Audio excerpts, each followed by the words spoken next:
5, 4, 3, 2, 1, 0.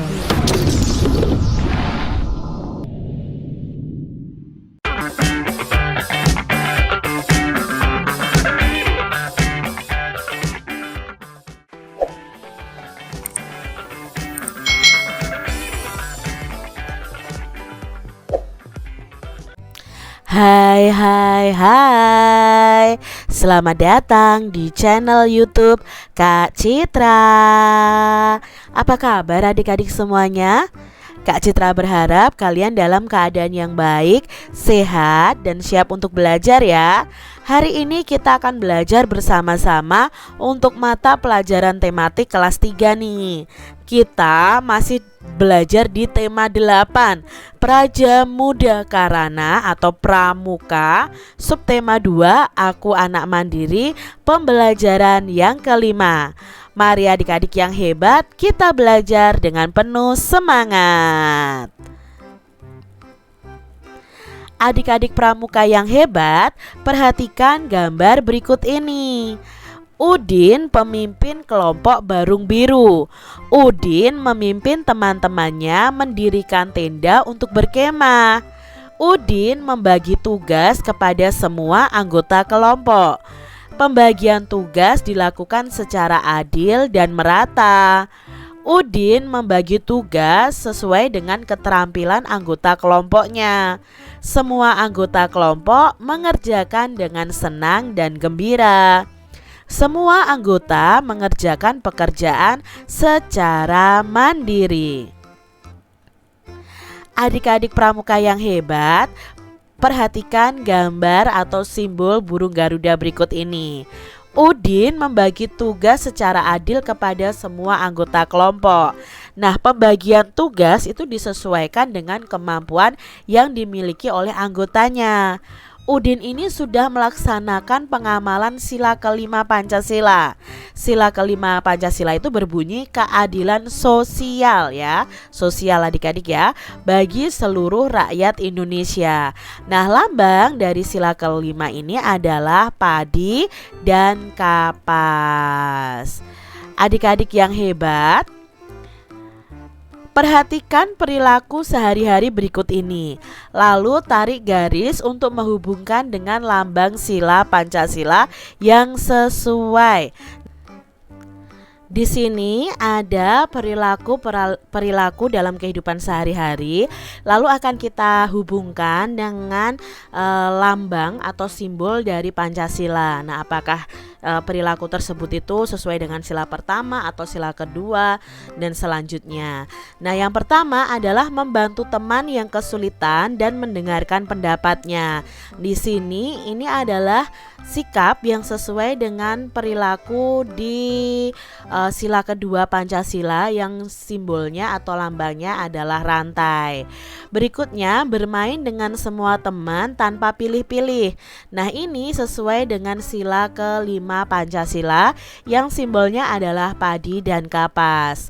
Mengerjakan tugas kelompok nih adik-adik. Nah, mengerjakan tugas kelompok ini sesuai dengan sila ketiga Pancasila ya adik-adik ya. Sebenarnya bermain dengan semua teman tanpa pilih-pilih itu juga sesuai dengan sila ketiga Pancasila karena sesuai dengan Persatuan Indonesia ya. Lalu mengerjakan tugas kelompok pun juga sesuai dengan sila kelima ya yang simbolnya adalah padi dan kapas. Mendiskusikan kegiatan yang akan dilaksanakan itu sesuai dengan sila keempat. Berdoa sebelum dan sesudah melaksanakan kegiatan itu sesuai dengan sila pertama yang simbolnya adalah bintang. Adik-adik, berikan contoh sikap yang menunjukkan kamu adil terhadap teman-temanmu. Nah, contohnya adalah mengajak bermain dengan semua teman, memberikan kesempatan yang sama kepada semua teman, dan membagi tugas sesuai kemampuan teman. Ini yang namanya bersikap adil adik-adik. Adik-adik pramuka yang hebat, anggota pramuka yang sudah berlatih itu biasanya diberikan tanda kecakapan khusus. Hal itu termasuk salah satu sikap adil. Nah, perhatikan gambar berikut ini adik-adik. Ini gambar anak yang sedang memasak saat pramuka ya, saat kemah. Nah, beri nih tanda centang pada tanda pramuka yang dapat kamu temukan pada gambar ini. Ternyata yang bisa kita temukan hanya gambar tanda di kepalanya adik-adik ya. Nah, ini tanda pramuka siaganya karena dia memakai kaos pramuka, tidak memakai seragam pramuka. Jadi kita hanya menemukan tanda ini. Lalu adik-adik dari gambar ini, kegiatan anak yang dilakukan ini, beri tanda centang pada tanda kecakapan khusus yang bisa diterima oleh anggota pramuka pada gambar ini adik-adik. Nah, karena di sini dia pintar memasak, maka tanda kecakapan khususnya yang ini. Kalau dia pandai membuat atau mendirikan tenda, yang ini adik-adik. Pandai menabung atau suka menabung, yang ini ya. Bisa menjahit, yang ini. Suka menyirami tanaman, ini ya. Mengatur rumah, ini adik-adik. Bisa P3K, yang ini tanda kecakapan khususnya. Tapi karena di sini dia pintar memasak, maka tanda kecakapan khususnya yang ini. Nah, adik-adik, buatlah cerita singkat berdasarkan gambar tersebut. Misalnya nih, Pramuka Siaga SD Nusantara akan mengadakan kegiatan berkemah. Semua anggota Barung mengerjakan tugasnya masing-masing. Beberapa orang anggota mendirikan tenda dengan bantuan Yanda dan Bunda. Anggota Barung perempuan membantu Yanda menyiapkan makanan. Mereka saling bekerja sama sehingga kegiatan berjalan dengan lancar. Ada anggota Pramuka Putra yang pandai memasak sehingga mendapatkan TKK untuk memasak. Ini contoh ceritanya. Adik-adik bisa membuatnya dengan imajinasi kalian masing-masing. Nah, adik-adik, ada syarat kecakapan khusus umum ya. Ada syarat kecakapan umum wajib yang harus dipenuhi oleh anggota pramuka. Nah, syarat tersebut itu tercantum dalam sebuah buku. Buku ini disebut dengan buku syarat kecakapan umum. Buku syarat kecakapan umum biasanya disingkat dengan buku SKU ya, syarat kecakapan umum. Isi kecakapan pada SKU kelompok siaga dan kelompok lainnya itu berbeda-beda. Nanti ada SKU penggalang seperti itu adik-adik. Jadi tugas di dalamnya itu berbeda-beda. Apakah buku SKU itu termasuk berbentuk persegi atau persegi panjang adik-adik? Mengapa? Jelaskan. Nah, buku SKU ini termasuk dalam bangun persegi panjang. Karena bangun segi 4 ini dengan sisi yang berhadapan itu sama panjang. Ya, sisi yang berhadapan saja yang sama panjang dan memiliki 4 sudut siku-siku. Siti memiliki beberapa tanda pengenal seperti berikut. Nah, ada tanda jabatan berbentuk persegi panjang, tanda barung berbentuk segitiga, dan tanda pandu sedunia berbentuk persegi. Apakah adik-adik tahu perbedaan dari ketiga bentuk tersebut? Tentunya kalian harus tahu ya adik-adik, apa sih perbedaannya? Nah, ayo kita pelajari perbedaan dari ketiga bangun tersebut adik-adik. Misalnya kalau segitiga sama sisi, itu banyak sisinya ada 3. Sedangkan persegi itu banyak sisinya ada 4. Persegi panjang juga ada 4. Lalu banyak titik sudut pada segitiga itu ada 3. 1, 2, 3. Kalau persegi ada 4. 1, 2, 3, 4. Kalau persegi panjang ada 1, 2, 3, 4. Nah, ukuran sisinya bagaimana? Kalau ukuran sisinya, kalau segitiga sama sisi itu panjangnya sama. Persegi juga semua sisinya panjangnya sama. Kalau yang persegi panjang, sisi yang berhadapan saja yang sama panjangnya. Adik-adik, bangun manakah yang memiliki 4 sisi dan panjang semua sisinya sama? Nah, karena di sini memiliki 4 sisi dan panjang semua sisinya sama, berarti ini adalah bangun persegi adik-adik. Mana nih yang termasuk bangun persegi adik-adik?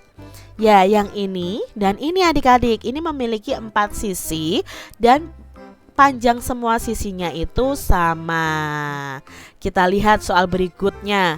Bangun manakah yang memiliki 3 sisi atau 3 garis adik-adik? Yang mana nih adik-adik? Ya, ini pasti segitiga. Kalau 3 sisi kan otomatis itu adalah bangun segitiga. Berarti ada 2 ini adik-adik ya. Ini adalah bangun yang memiliki 3 sisi. Buatlah gambar seperti petunjuk berikut adik-adik. Bangun datar memiliki 4 sisi. Nah, memiliki 4 sisi. Bisa persegi panjang. Kita lihat petunjuk berikutnya. Kedua sisi yang berhadapan sama panjang. Hanya yang berhadapan sama panjang, lalu memiliki 4 titik sudut, dan semua sudut yang dimiliki ini merupakan sudut siku-siku. Kalau yang berhadapan sama panjang, tentunya itu adalah bangun persegi panjang. Maka kita bisa menggambarnya persegi panjang seperti ini adik-adik ya. Ciri-cirinya memiliki 4 sisi. Lalu sisi yang berhadapan yang sama panjang, memiliki 4 titik sudut, dan sudutnya itu semuanya adalah sudut siku-siku. Buatlah gambar seperti petunjuk berikut. Bangun datar yang memiliki 3 sisi dan 3 titik sudut.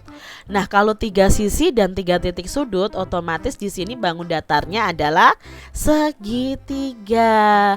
Nah, kalian bisa membuat segitiga sama kaki, segitiga sama sisi, atau segitiga siku-siku. Bangun datar memiliki 4 sisi. Semua sisi berukuran sama dan memiliki 4 titik sudut, dan semua sudutnya adalah sudut siku-siku. Kalau semua sisi berukuran sama dan memiliki 4 sisi, otomatis bangun tersebut adalah bangun persegi. Nah, kalian bisa gambarkan adik-adik bangun persegi. Demikian tadi adik-adik pembahasan kita di tema 8, subtema 2, pembelajaran yang ke-6. Semoga video pembelajaran ini bermanfaat ya untuk adik-adik semuanya. Dan sampai jumpa lagi di video pembelajaran Kak Citra selanjutnya. Tuhan memberkati. Jangan lupa tekan tombol subscribe, lalu tekan loncengnya, tekan juga tombol like, lalu share ke media sosial kalian. Jangan lupa untuk ikuti media sosial Kak Citra. Terima kasih.